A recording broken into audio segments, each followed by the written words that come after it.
The strange invitation James Carter had been to many planets in his life, but nothing prepared him for Valora. It was a world of silver skies, crystal towers, and strange music that seemed to hum in the air itself. He was a human diplomat sent to strengthen relations with the Valorans, a proud and mysterious alien race. When his shuttle landed on the marble landing platform, the air smelled faintly of spice and flowers. Tall alien guards with gleaming armor stood in perfect silence as his guide approached. The guide's name was Kale, a tall Valoran with golden eyes and smooth, pale skin that shimmered under the twin suns. "Welcome, James Carter," Kale said with a small bow.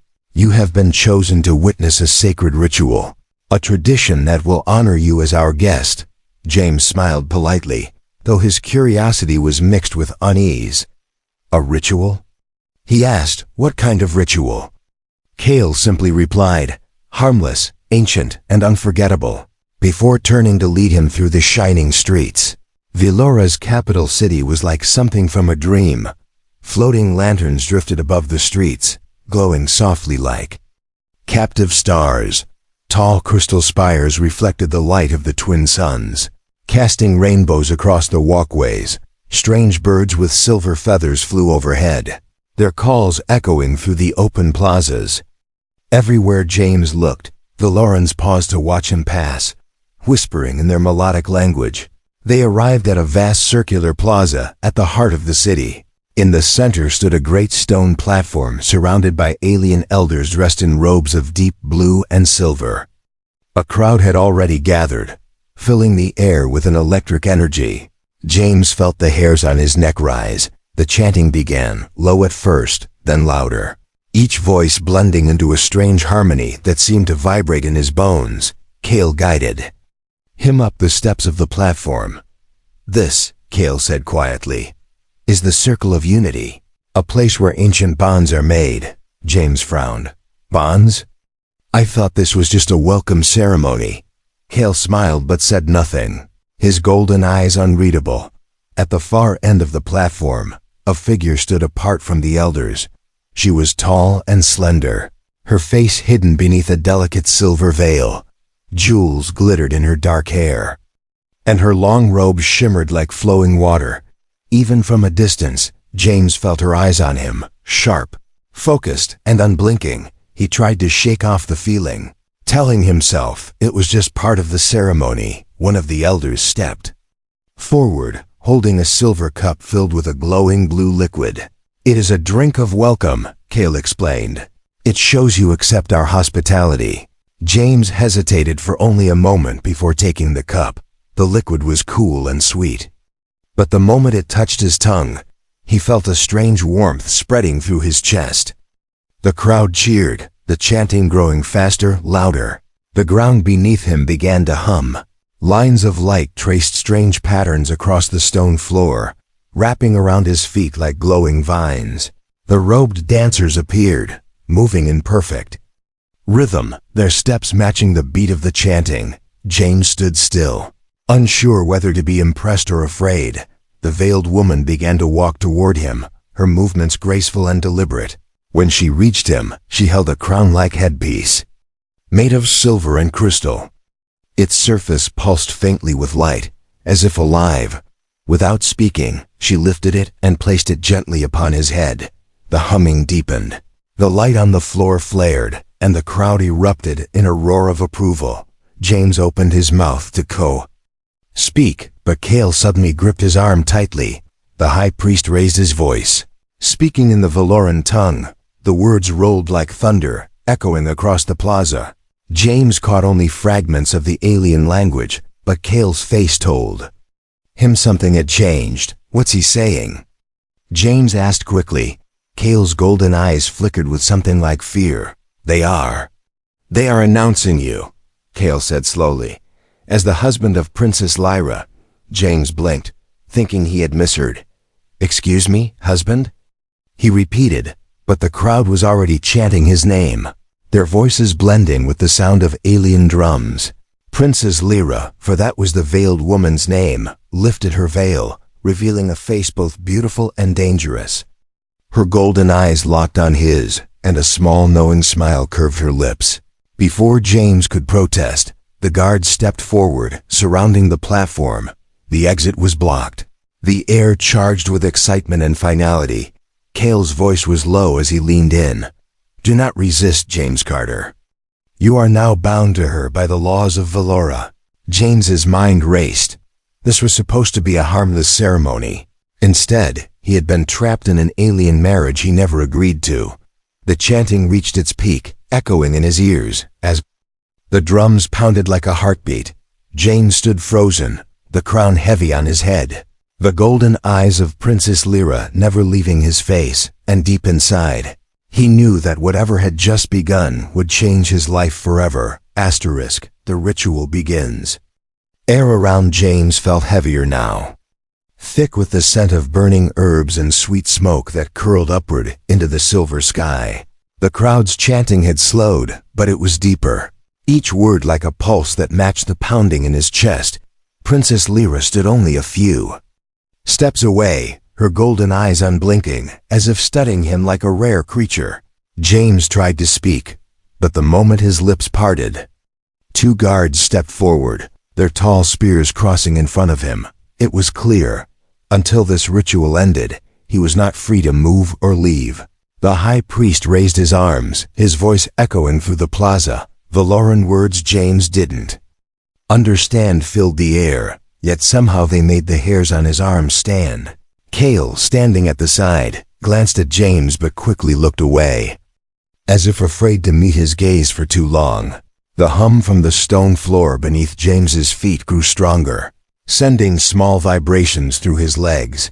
It wasn't just sound. He could feel it inside his bones, almost like the planet itself was speaking to him. From the edges of the platform, the dancers returned. But now their movements were slower, almost hypnotic.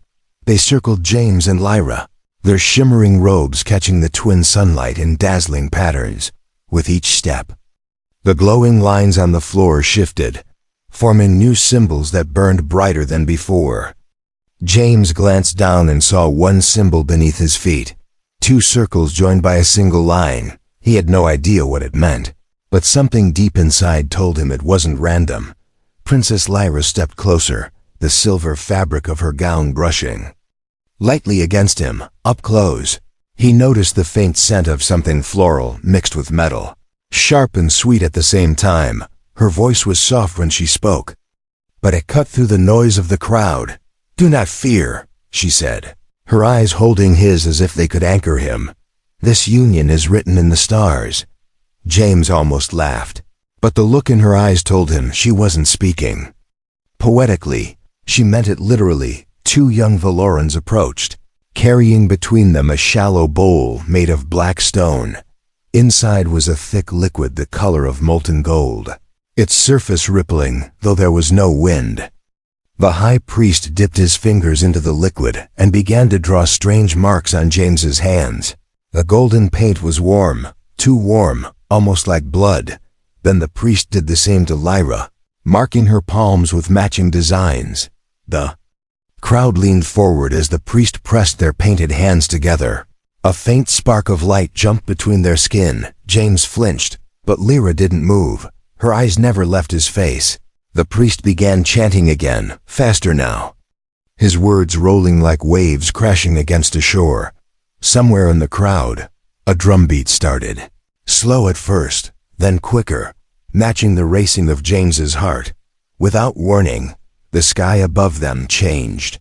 The silver clouds parted, revealing not just the twin suns, but a faint ring of stars that seemed to glow brighter than the rest. Gasps rose from the crowd as beams of pale light descended, hitting the platform in perfect alignment with the glowing floor symbols. The warmth from the golden markings on James's skin spread up his arms, into his chest. It wasn't painful, but it felt like something ancient was reaching into him, searching. Lyra spoke again, her voice low but urgent.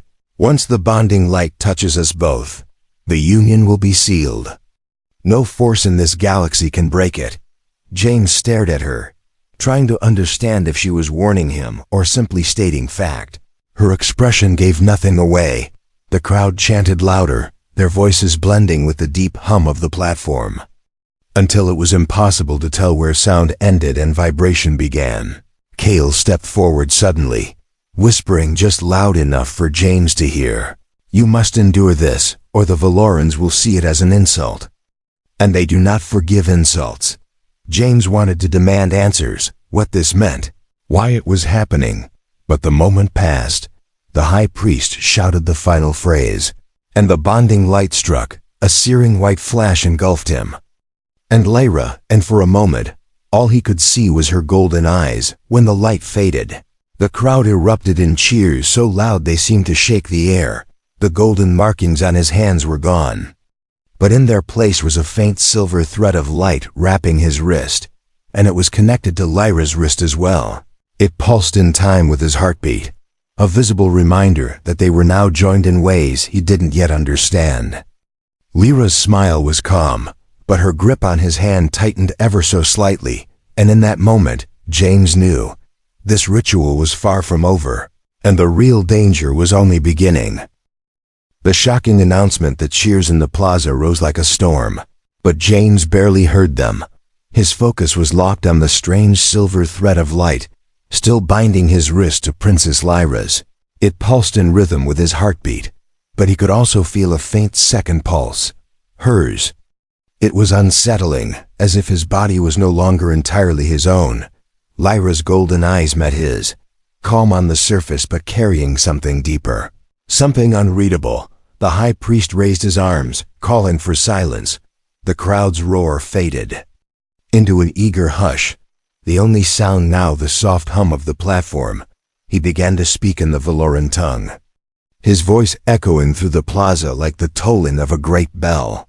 James couldn't understand the words, but each syllable seemed heavy, deliberate.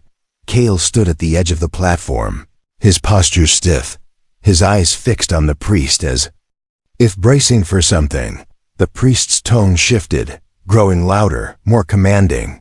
The crowd reacted with gasps and murmurs, then a wave of cheers that surged forward like a tide. James looked at Cale for an explanation. "What's he saying?"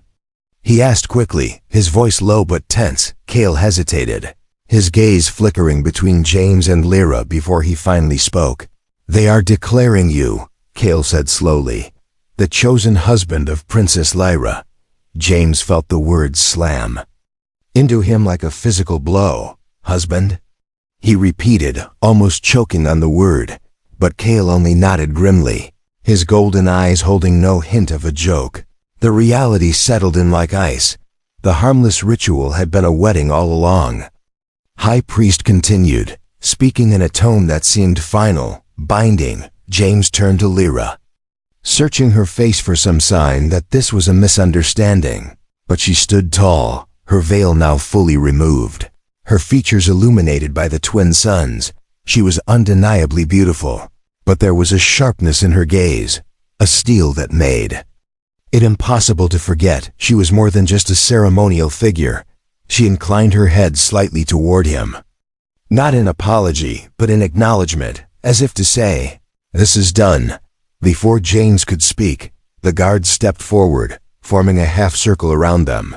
Their long spears glinted in the light, blocking any clear path of escape. It wasn't overtly hostile, but the message was clear. Leaving now was not an option.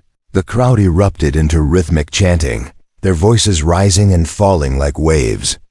James realized they were chanting his name now, mixing it with hers, binding them together in sound. A ceremonial robe was brought forward by two attendants. It was deep blue, lined with silver threads that formed intricate swirling patterns. Without asking, one of the attendants draped it over James's shoulders, the weight of it heavy and unfamiliar.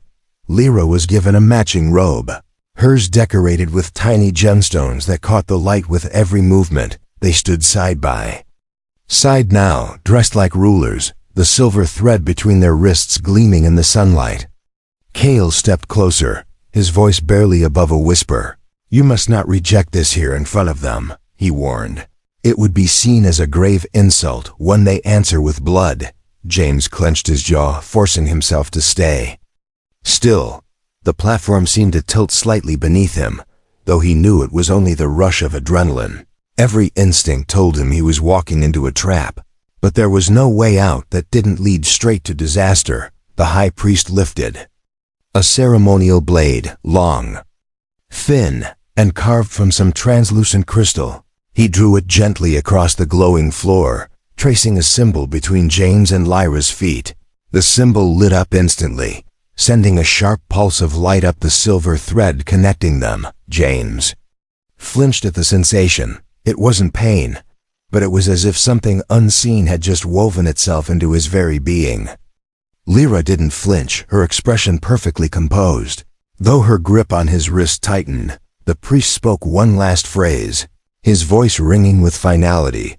The crowd erupted in thunderous applause, alien drums pounding in celebration. James stood frozen, the weight of what had just happened sinking into him. Beside him, Lyra finally spoke, her voice low enough for only him to hear. "From this moment, James Carter, you are mine, and I am yours, in the eyes of Velora and the stars themselves." He turned to look at her, ready to demand answers. But the look in her eyes stopped him. It wasn't affection, nor hostility, it was something far more dangerous. And as the drums echoed through the plaza, and the guards closed in to escort them from the platform, James realized that whatever this marriage truly meant, it was only the beginning of something far more complicated. Something that might cost him not just his freedom, but his life. The princess's warning. The royal palace of Velora rose like a mountain of crystal and silver. Its spires caught the light of the twin suns and scattered it in dazzling beams across the marble courtyards. James walked through its great gates, flanked by towering alien guards whose armor gleamed like polished ice. The silver thread still bound his wrist to Lyra's, the faint pulse within it a constant reminder of what had just happened. Crowds outside the palace cheered and threw petals of glowing flowers, their voices carrying a strange mix of joy and expectation. Inside, the air was cooler, scented with soft incense that curled lazily in the high ceilings. The hallways were lined with banners of deep blue and silver, each bearing the crest of the royal family, a pair of interlocked circles surrounded by a ring of stars. James kept his eyes forward, but he could feel the stares of servants and attendants as they passed. Some eyes were warm with curiosity, others sharp with quiet hostility. It was clear, not everyone was pleased about this sudden union. They reached Lyra's private chambers, a vast room with walls of polished crystal that seemed to shimmer like water. The moment the guards closed the doors behind them, Lyra released his wrist. The silver thread dissolved into the air like smoke, leaving a faint warmth on his skin. James turned to speak, but Lyra raised a hand, silencing him. Her expression was no longer the composed mask she wore in public. There was a sharp intensity in her golden eyes now. "You think this was an accident?" she began, her voice low. James crossed his arms. It felt more like a trap. Her lips curved into a faint smile, though it held no humor. "You're not wrong," she said, stepping closer. "This marriage is more than a ceremony. It's a shield and a weapon." James frowned. "A shield from what?" Lyra's gaze shifted toward the tall crystal windows, where the twin suns were beginning to sink. "There are those in this palace," she said slowly, "who would kill me before I can take the throne, and now that you are bound to me, they will try to kill you too." James blinked, trying to process the calm way she said it. "You could have mentioned that before I drank the glowing welcome drink," he muttered. Lyra ignored the comment, walking toward a long table where a map of Velora was spread out. She pointed to a small mark near the palace walls. "This is where my enemies are strongest," she said. "They have eyes inside these halls and blades ready for the moment I show weakness."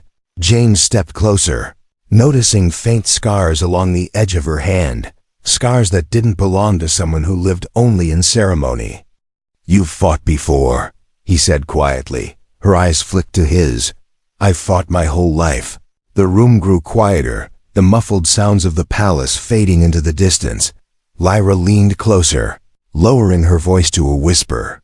"Tonight, they will test you," she said. They will send someone to see if you're worth killing, or if you're worth fearing. James swallowed hard.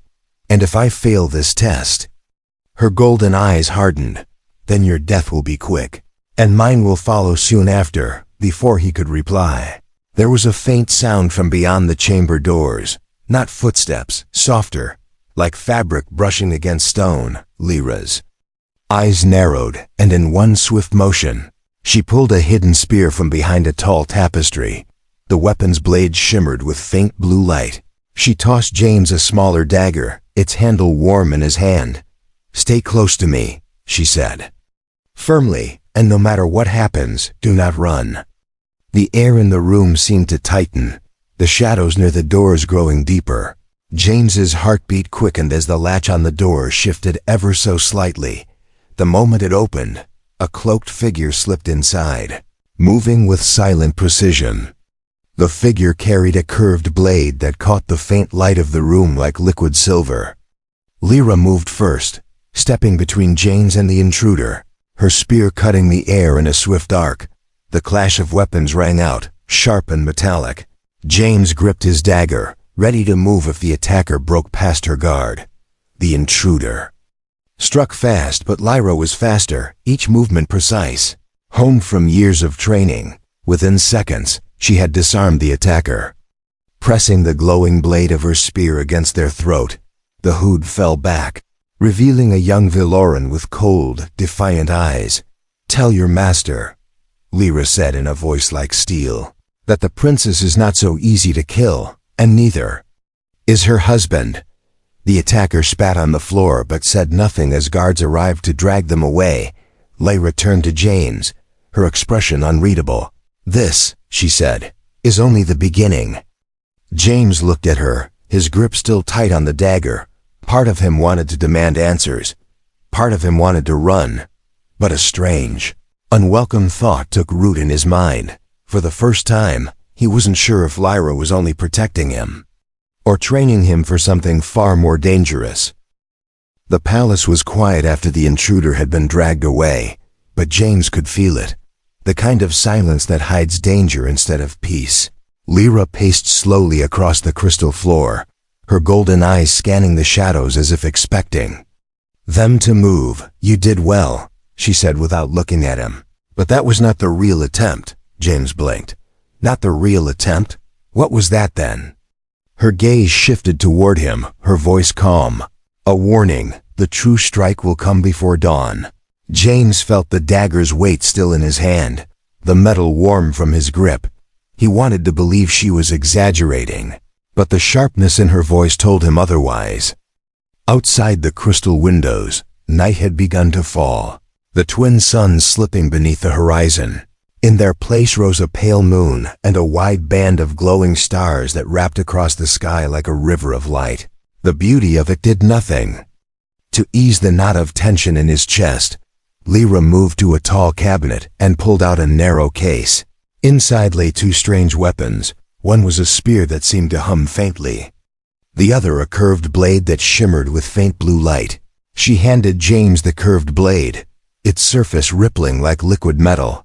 "This will cut through almost anything," she said. "But only if you strike with intent." James frowned. "And if I don't?" She didn't answer, only turned toward a hidden panel in the wall. Pressing her hand against it, the panel slid open to reveal a narrow passage, lit only by glowing veins of crystal in the stone. James hesitated. "Where does this lead?" "To the old tunnels," Lyra replied, stepping inside. "If the assassins come, they will use these to reach us." James followed, the blade heavy in his hand, the air cooler and carrying a faint metallic scent. The tunnels were silent except for the soft echo of their footsteps. Symbols were carved into the walls, ancient and unfamiliar. Catching the faint crystal light, James ran his fingers over one as they passed, feeling a slight vibration. "Old wards," Lyra said, glancing back.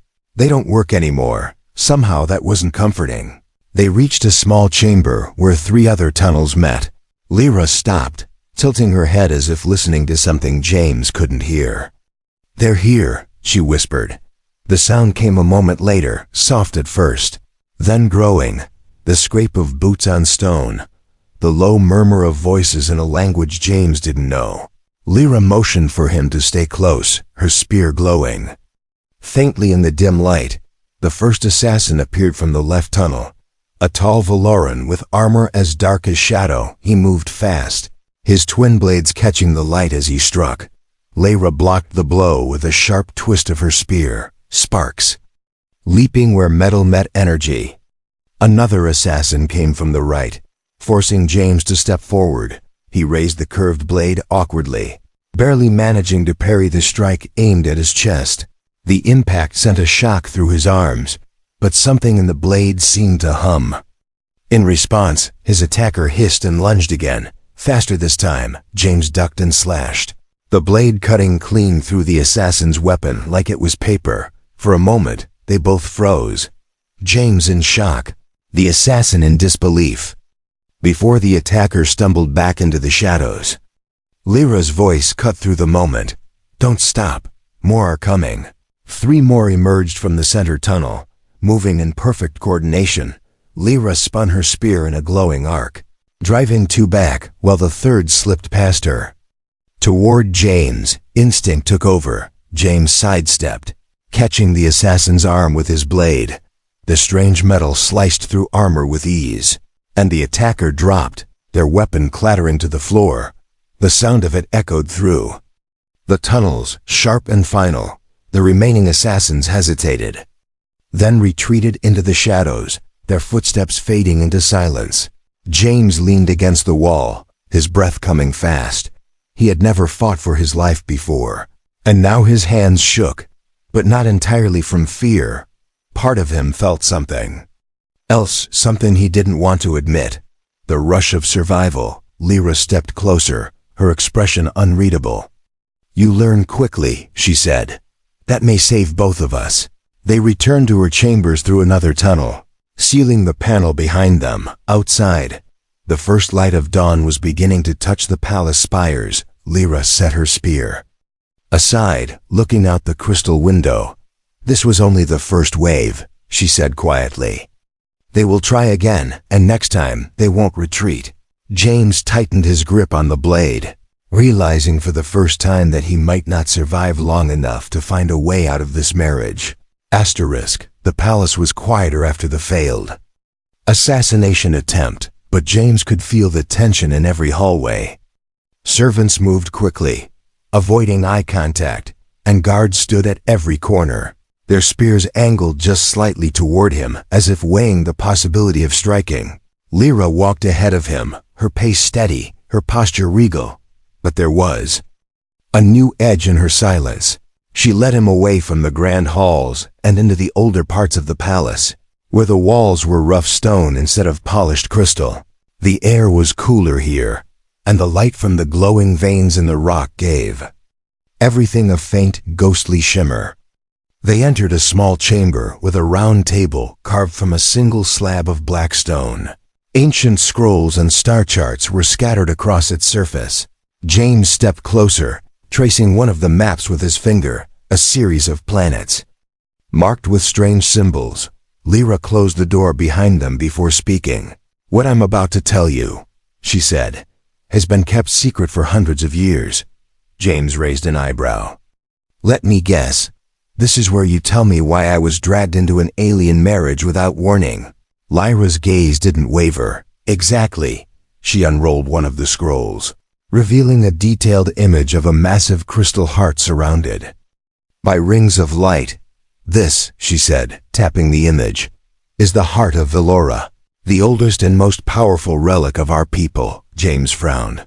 "Looks important." "It is," Lyra continued.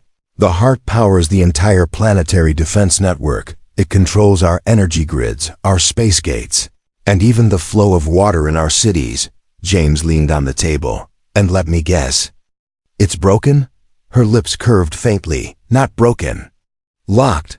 She pointed to the center of the image, where a small, intricate pattern glowed faintly. "The heart can only be unlocked by 2 bloodlines, one Valoran royal and one human." James froze. "Wait, human?" As in, my kind of human? Lyra nodded. Your people were here once long ago, before Valora even had cities. The ancient records say that human blood carries a resonance, a frequency the heart responds to. James laughed without humor. So I'm not here because you like me. I'm here because I'm some kind of biological key. Her expression didn't change. You're more than that. You're the only one who can stand beside me and open the heart. He took a step back, the weight of her words sinking in. So all this, the ceremony, the marriage, the assassins, it's just so you can get to this crystal battery? Lyra's voice sharpened.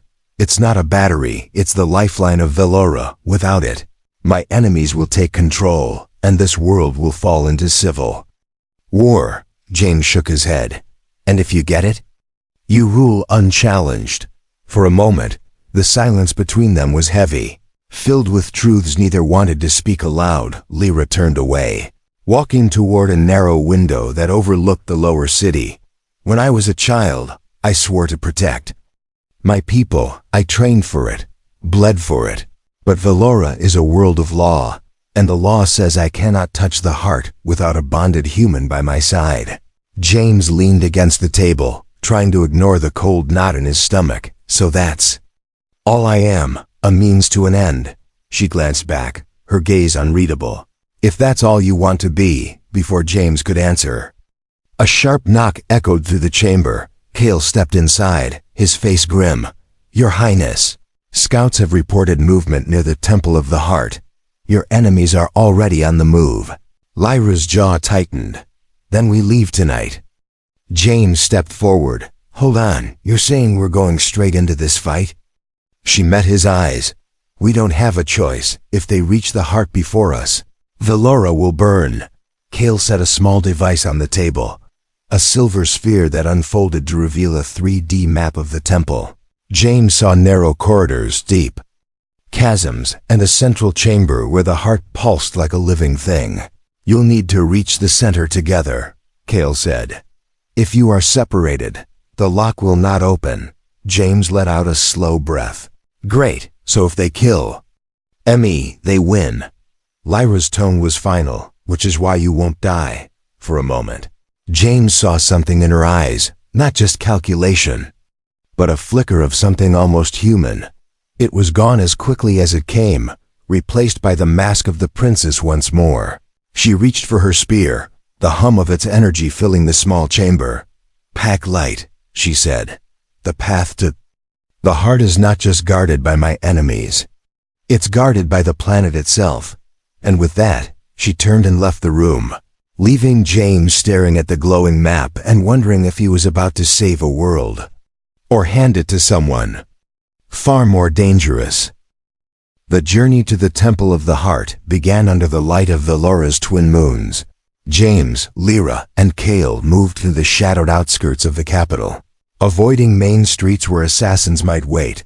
The air was sharp and cold, carrying the scent of the deep crystal forests beyond the city walls. In the distance, the temple rose like a jagged crown of stone and light, its spires glowing faintly against the night sky.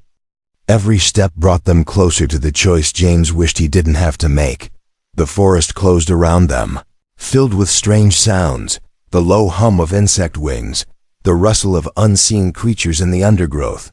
Cale moved ahead, scouting the narrow paths, while Lyra walked beside James, her spear ready. You're quiet, she said without looking at him.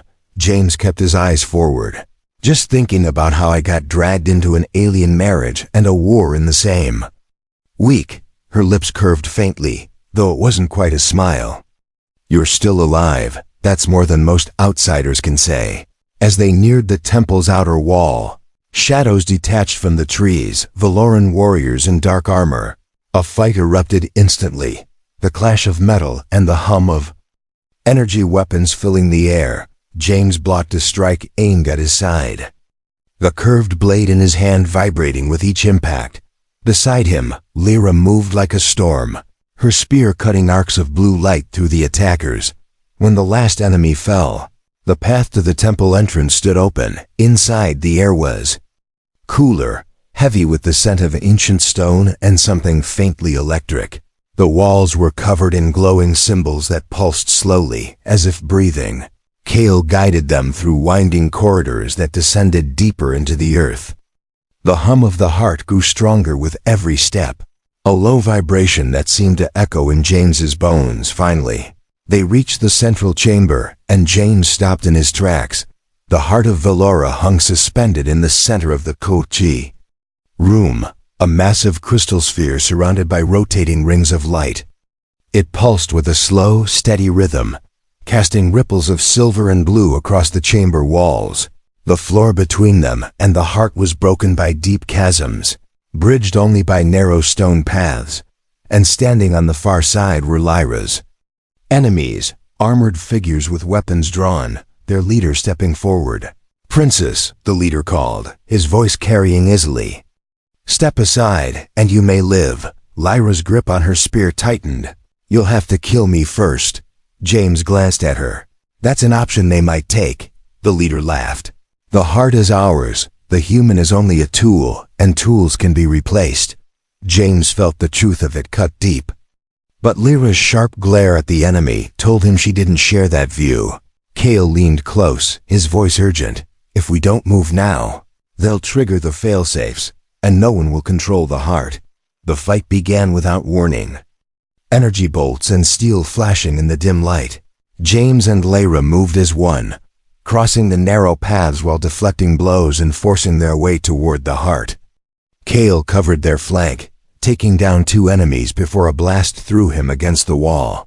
James reached the platform where the heart floated, its light flaring as he and Lyra stepped into the glowing circle.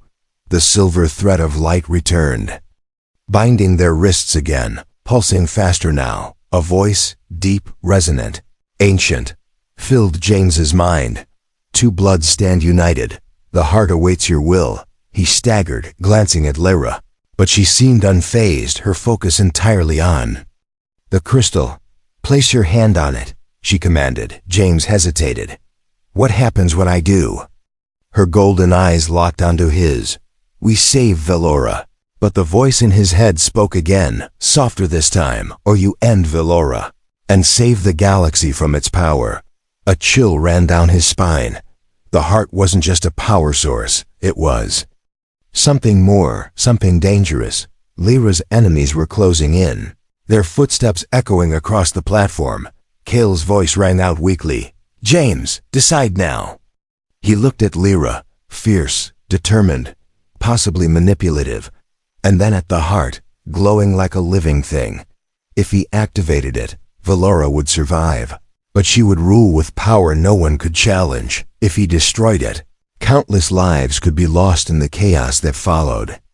But the galaxy might be safer. The silver thread between them pulsed harder, as if the heart itself was urging him to choose.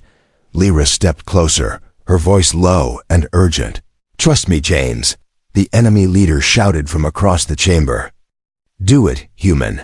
End her reign before it begins." James's hand hovered over the crystal, the light reflecting in his eyes. The humming grew louder, the rings of light spinning faster.